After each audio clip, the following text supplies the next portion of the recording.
கண்கள் ரெண்டும் மூஞ்சிலே வீட்டுக்கு போனால் சோறு இல்லே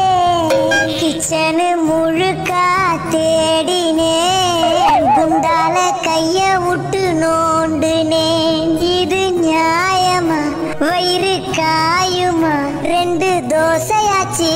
சுட்டு போடுமா நல்ல சோறு வீட்ல துண்ணு ரொம்ப நாள் ஆனதே 4 நாளா பட்னியாயிருந்து வயிறு வெந்து போனதே கறி குழம்பும் போனது மீன் குழம்பும் போனது சாம்பார துண்ணு புட்டு வாடினேன் பிரியாணி போனது குஸ்காவும் போனது தண்ணிய குச்சி புட்டு தூங்கினேன் ரசமே ரசம்